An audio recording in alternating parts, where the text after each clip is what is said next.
Hello नमस्कार दोस्तों आप सभी लोगों का स्वागत है आपके अपने यूट्यूब चैनल में। दोस्तों आप सभी लोगों के लिए बहुत इन्फॉर्मेशन मैं लाता रहता हूं जॉब से रिलेटेड। देखो यार इस बार बहुत ही बेहतरीन इन्फॉर्मेशन आई है। मैंने बहुत दिन से आपको बोला आरआरबी जेईई एसएससी की इन्फॉर्मेशन आने वाली है, रिक्रूटमेंट आने वाला है। आप बहुत दिन से इंतजार भी कर रहे हो क्योंकि यार आरआरबी जेईई पता नहीं कब निकला था, लास्ट टाइम 18 में निकला था, 18-19 में। उसके बाद में कोई निकला ही नहीं है, तो आप लोग बहुत दिन से इंतजार कर रहे हो। एसएससी का कोई इन्फॉर्मेशन नहीं है, सेक्शन सीनियर इंजीनियर की। तो देखो यार अब मैं आपके लिए इन्फॉर्मेशन लेके हाजिर हुआ हूँ। ऑफिशियल नोटिफिकेशन आउट हुआ आरआरबी की तरफ से, रेलवे रिक्रूटमेंट बोर्ड की तरफ से। नोटिफिकेशन नहीं कह सकते हैं, उनका एक गैजेट पत्र है, उसमें इन्होंने लिख रखा है, कुछ इन्फॉर्मेशन मेंशन कर रखी है। तो देखो ऑफिशियली एसएससी का जो रिक्रूटमेंट है उसके बारे में पहली बार आया कहीं, वरना इतने दिन से सब कुछ आप कयास ही लगा रहे थे, आने वाला है, ये होने वाला है, वो होने वाला है। अब फाइनली उन्होंने देखो दिखा दिया। मैं आपको दिखा देता हूँ इसमें क्या है। RRB JEE junior engineer SSC JEE अब वैकेंसी अपडेट। मैं आपको पूरा दिखा देता हूँ कि भाई अपडेट क्या है आपके लिए और आपको क्या अब प्रिपरेशन अच्छी से करनी चाहिए। देखो दोस्त, ये है भारत सरकार रेलवे मंत्रालय 6 दिसंबर को ये इन्फॉर्मेशन आउट हुई है रेल सेवाओं के कर्मचारी की आउटसोर्सिंग के लिए। श्रीमती साजिदा अहमद जो हैं इनका, क्या रेल मंत्री यह बताने की कृपा करेंगे, मतलब ये लोकसभा में पूछा हुआ प्रश्न है। विगत 3 प्रश्न के दौरान रेलवे द्वारा देश भर में प्रत्यक्ष रूप से उपलब्ध कराए गए रोजगार का ब्यौरा दो। ये लोकसभा में पूछा गया था प्रश्न, किसके द्वारा? साजिदा अहमद के द्वारा। ठीक है, श्रीमती साजिदा अहमद के द्वारा रेल मंत्री जी से।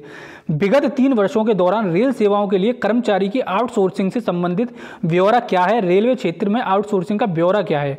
क्या सरकार ने रेलवे बोर्ड द्वारा प्रत्यक्ष रोजगार को समाप्त करने और इसके स्थान पर आउटसोर्सिंग के माध्यम से मांग की प्रतिपूर्ति करने के उद्देश्य से कोई नीति तैयार की है, या फिर ये पूछ रहे हैं इसमें कि जो आउटसोर्सिंग है क्या आप रिक्रूटमेंट नहीं निकालोगे जो आरआरबी जेईई का है।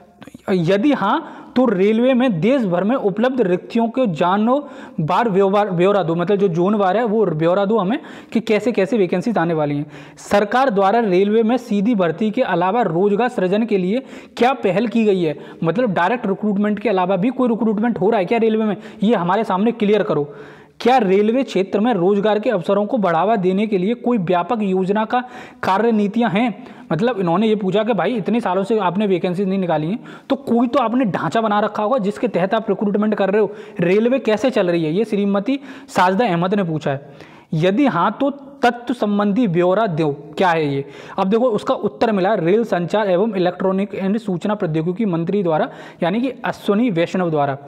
तो का से छा तक के लिए सब प्रश्न इसमें दे रखा है, विवरण सभा पोर्टल पर रख दिया गया है। ये क्या है, देखो सबसे पहले इन्होंने बता रखा है कि पिछले 3 वर्ष में अर्थात 2021 से 22 से 23 और चालू वर्ष में 30/9/2023 तक के दौरान 1,50,500 अभ्यर्थियों के विभिन्न समूह ग पदों पर लेवल 1 एवं सुरक्षा संबंधी पदों सहित के लिए पैनल पर रखा गया है। मतलब टोटल 1.5 लाख वैकेंसीज के आसपास आपको रखा गया है।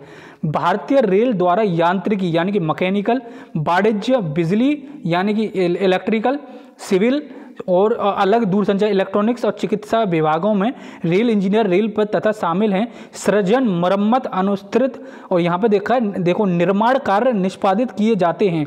मतलब नए जो आपके जो जूनियर इंजीनियर की वैकेंसीज हैं, एसएससी की वैकेंसीज हैं, उसके लिए आपको ठेके पर, देखो यहाँ पे लिख भी रखा है, मैं दिखाता हूँ यहाँ पे, ठेका लेने वाली एजेंसी के माध्यम से विशेष रूप से अनुप्रम प्रमुख कार्यों को जो स्थायी रूप से चालू नहीं हैं द्वारा निष्पादित किया जाता है। मतलब जो भी आपके जैसे करंट में रेलवे चल रही है तो उसको चलाने के लिए प्राइवेट कंपनियों द्वारा इसमें काम किया जाता है।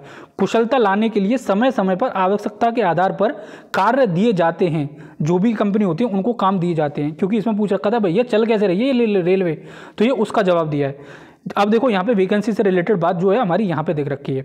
अब ये यहाँ लिखा है, जी नहीं, रिक्तियों की उत्पन्न होने तथा उन्हें भरा जाने सतत प्रक्रिया है, यानी कि प्रोसेस चालू है। हाल ही में 1,39,000 लाख रिक्तियों को भरने के लिए 2 बड़ी परीक्षा आयोजित की गई थी, जिसमें 2.37 करोड़ से अधिक अभ्यर्थियों ने सूचना 2019 की बात कर रहे हैं ये, ठीक है। उसमें कंप्यूटर आधारित, इसमें सब कुछ बता रखा है कि भाई साहब हमने जब ली थी। अब देखो इन्होंने बता रखा है कि आगे जाके आपका पेपर भी कराया जाएगा। देखो ये लिख रखा है 6 में, भारतीय रेल के नियम कर्मचारी माध्यम से प्रत्यक्ष रोजगार के अवसर उपलब्ध उपलब्ध कराने के अलावा समाज का एक बड़ा वर्ग अपनी आजीविका के लिए अप्रत्यक्ष रूप से भारतीय रेल से जुड़ा हुआ है, इसलिए हम इसके विस्तार करने के लिए और भी रोजगार के साधन को सृजन कर रहे हैं और ये आगे भविष्य में आपको देखने को भी मिलेगा। ये सब कुछ इसमें लिख रखा है कि भाई साहब आपके भविष्य में वैकेंसीज आने वाली हैं। तो देखो यार, मैं बता रहा हूं आपके लिए इस साल में 2024 में आपके लिए वैकेंसीज देखने को मिल जाएंगी। तो अपनी प्रिपरेशन जारी रखो, आपको जरूर से वैकेंसीज देखने को मिल जाएंगी, ठीक है। और फिर चॉइस आपकी, चॉइस इज योर्स, आप पढ़ो ना पढ़ो, डेट्स योर ऑल डिसीजन, ठीक है। चलो फिर मिलते हैं अगली वीडियो में। मेरे हिसाब से तो यार आप पढ़ते रहो, मैं आपको ऐसी इन्फॉर्मेशन देता ही रहता हूँ। बीच में मैंने आपके लिए शॉर्ट टाइम अर्निंग के लिए भी बोला था यार, स्टूडेंट हो साथ साथ में आप अर्न भी कर सकते हो चेक से, वो सब कुछ मैंने बता रखा है। अगर समझ में आता है तो आप कर लो, नहीं समझ में आता है तो कमेंट बॉक्स में पूछ लो, मैं तो आपके लिए रेडी रहता हूँ। चलो फिर मिलते हैं अगली वीडियो में, जब तक के लिए जय हिंद जय भारत।